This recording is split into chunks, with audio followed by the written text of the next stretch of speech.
Hello friends, and welcome back to the channel. If this is your first time here, thanks for tuning in and welcome. And to all of my subscribers, a big thank you for your support. I truly appreciate each and every one of you. Now, for those of you who haven't subscribed yet, and that's about 88% of you, this is a perfect time for you to hit that subscribe button below, and while you're at it, click that notification bell so you'll know every time I post new content. Alright, on today's episode, I'll be building and reviewing the 70 Ford Torino Cobra from Revell. A huge thanks to my friends at Revell for sending this kit over for review. I really appreciate it. Now, for those of you who've watched the channel for a while, you'll know that I'm a big fan of street machines, dragsters, and classic muscle cars. The 70 Torino Cobra fits right in with that lineup. I've always loved the styling of the Torinos, and the early 70s version just look incredible, especially with that Cobra engine under the hood. I've also got a bit of a personal connection to these cars. My grandfather had a dark green Torino, not a GT, but still a very cool ride. Later, my dad had one of those big Torino station wagons, you know, the ones with the fake wood grain panels on the sides. Not the coolest cars back then, but man, what I wouldn't give to have it today and give it a proper hot rod makeover. Sure, it'd still be a land yacht, but cruising around in that would be amazing. Anyways, I digress. Let's get back to talking about the kit itself.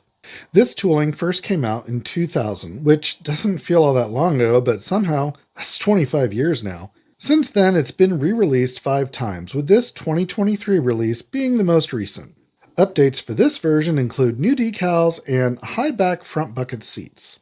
It's a 125 scale kit with 128 parts, featuring that awesome 429 Cobra Jet Ram Air V8 engine. The box art looks fantastic, and I might even stick with this paint scheme for my build. Well, maybe. We'll see once I get into it. On this side of the box, you have some background on the car and a paint guide.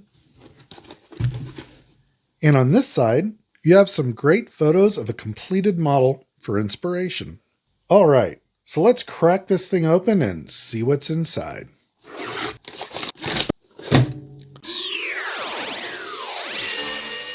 Okay, first out of the box we have our clear parts, and they look really nice and clear. Next we have some more clear parts in red. These are our tail lights and marker lights, I believe. Next we have the body, and the body really looks really nice. Not a lot of cleanup is going to be needed on this. There is a seam line, a release line right here along this edge and back here, but overall, really nice mold on this. On this sprue, we've got our rear seats, dashboard, front clip, rear end, leaf springs, separate exhaust, headers. Not a lot of flash, so looks good. On this sprue, we've got our wheel backs, some disc brake rotors, steering wheel. On this sprue, we've got our interior bucket. We've got our massive 429 Cobra engine there, some more suspension parts, a firewall, radiator, oil pan, and even some horns. On this sprue, we have the bottom chassis. It's all one piece, but it has some really nice detail in there. A lot of things we can pick out. Here's our high back bucket seats for the front. Some more engine parts, fan blade, belts. And then this is the last of the white plastic sprue. We've got our really nice hood, our rear clip, nice interior, really nicely detailed interior. Our louvers for the rear. Part of our Cobra Jet intake scoop here. Here's our intake manifold. There's the rest of the air cleaner. I believe these are hood hinges, radiator hoses. All right, and then finally we have our chrome tree, and the grille is really nicely detailed, really crisp. Got our valve covers, our wheels. Those are going to look nice when we get those detailed up. Looks like the front to the alternator, our carburetor. All right, next we have the decal sheet, and this looks really nice. They've got the hood decal that looks like it should fit on there pretty nicely. We'll see in the build. We got some Firestone wide oval decals for our tires. Dashboard instrument cluster. We got some license plate options. We got decals for the centers of the wheels. Looks like some engine compartment decals. Super nice. Here we have 4 rubber tires. Nice tread on them. They are not branded. Then finally we have our instruction sheet, which is a typical Revell instruction layout. We've got our parts identifier over here. Just go through these steps and pages real quick.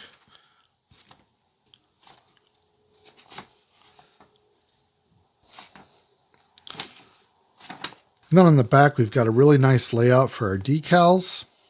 Okay, so that concludes the unboxing portion and everything that's in the box. So I am going to grab my cutters, some sanding sticks, and get to the build.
And here we have it, friends, the completed 1970 Ford Torino Cobra from Revell. This kit was another one that was just fun to build. It's not very complicated, but it's packed with some solid details. The body is well molded and only required some minor cleanup of the mold release lines. Also, as you can see in the build portion, I did remove the side vents that were right here on the rear quarter panels, but even they clean up really nice and you'd never know they were there. The interior really looks fantastic, and especially in that white ivory that I put on there, it just really makes it pop. The undercarriage has enough detail that with some added painting and some dry brush work really looks great. And the front suspension not only went together well and looks good, the wheels actually steer, which is always a nice touch. Also, the engine on this kit is well designed. It goes together smooth and it has some great detail right out of the box. Overall, Revell really engineered this kit well. It builds up into a sharp, authentic model of an iconic muscle car. The decals are also high quality and go down smoothly. Though I will say, you will want a little patience and some setting solution when working with that hood decal, but once it's in place, it looks fantastic. And the options with the additional decals really let you make this car your own. For mine, I tried to match the box art color, but it came out a little darker than expected, and honestly, I like it better. This deeper blue with the black stripes gives the Cobra a mean, aggressive look, and I'm totally good with how it turned out. So if you've been thinking about picking up one of these kits, I definitely recommend it. Whether you want to build a box stock version, a super detailed version, or just put your own spin on it, you'll end up with a really satisfying build. I'll drop a link down in the description, and you can also scan the QR code on the screen and head right to Revell's website. I really hope you enjoyed this build, and if you did, please don't forget to give it a thumbs up. And while you're down there, if you haven't already, please click that subscribe button. It helps out the channel, and I really appreciate it. Well, that's a wrap on this build and review video of this 70 Ford Torino Cobra from Revell. I'd like to once again thank Revell for sending this into the channel for review, and also a big thank you to all of you for watching. Please feel free to leave your comments or questions down below, and I'll do my best to reply as soon as I can. So until next time, friends, be safe out there and go build something.